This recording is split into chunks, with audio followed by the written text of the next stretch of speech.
भौतिक शरीर, मानसिक शरीर और ऊर्जा शरीर, ये तीनों ही प्रकृति में भौतिक हैं।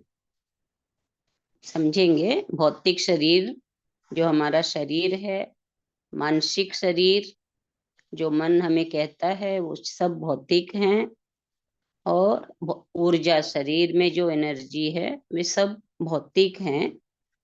ये समझना सरल है कि अन्नमय कोश भौतिक है, क्योंकि आप इसे देख सकते हैं। लेकिन मनोमय कोश और प्राणमय कोश भी प्रकृति में भौतिक हैं।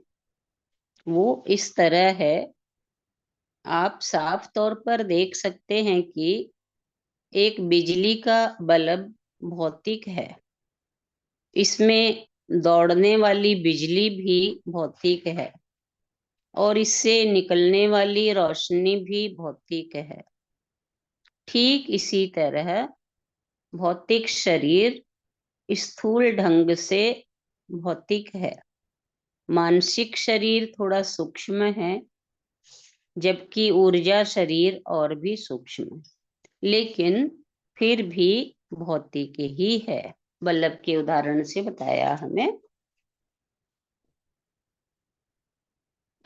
आप इस समय स्वयं के केवल इन्हीं तीनों आयामों से अवगत हैं।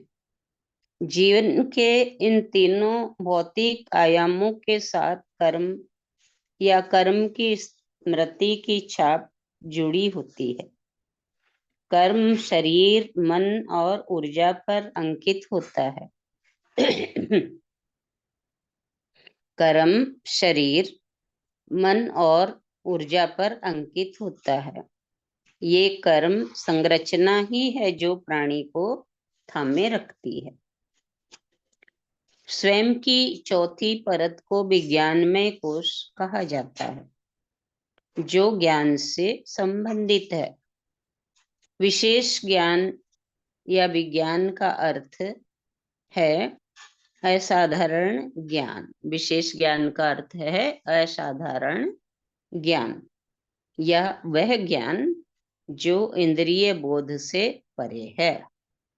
ये आकाशीय शरीर है, यह एक अस्थिर या क्षणिक शरीर है, भौतिक से अभौतिक के बीच की स्थिति में है।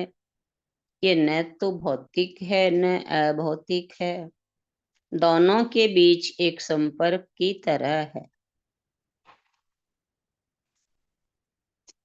पांचवें कोष को आनंदमय कोष कहा जाता है। इसका जीवन के भौतिक आयामों से कोई लेना देना नहीं, केवल भौतिक ही यहाँ और वहां हो सकता है, और जो अभौतिक है न तो यहाँ न वहां। यह सब कुछ है और सब और कुछ नहीं। तो सबसे गहरी परत वो आयाम है जो भौतिक से परे है। यह कुछ नहीं होना है। जब मैं कहता हूँ कुछ नहीं, नथिंग, तो आपको कुछ और नहीं के बीच एक हाइफन लगा देना चाहिए।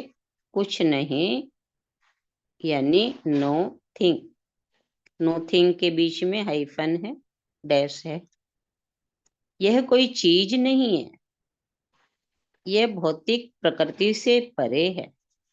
इसका वर्णन या परिभाषा नहीं दी जा सकती। जबकि हम भौतिक से परे इस आयाम को छूते हैं, आनंद में डूबते हैं। इसीलिए आनंदमय कोश को आनंद शरीर कहा जाता है। इसका मतलब ये नहीं कि आनंद का एक बुलबुला आपकी भौतिक संरचना के भीतर है। ऐसी कोई चीज नहीं। केवल इतना ही है कि जब आप इस अवर्णनीय आयाम को छूते हैं तो यह एक जबरदस्त अनुभव पैदा करता है। इसका अपना कोई आकार और रूप नहीं है। जब किसी की मृत्यु होती है तो केवल उसके सबसे बाहरी कोश, अन्नमय कोश और मनोमय कोश का सचेतन हिस्सा ही समाप्त होते हैं। व्यक्ति पूरी तरह नहीं मरता, बाकी की संरचना वैसी ही रहती है। यह फिर एक दूसरा गर्भ तलाश करेगी और भौतिक दुनिया में खुद को दोबारा व्यक्त करेगी। इसलिए मृत्यु प्राणी का विलय हो जाना नहीं है। आप कुछ ही समय में दोबारा प्रकट हो जाएंगे।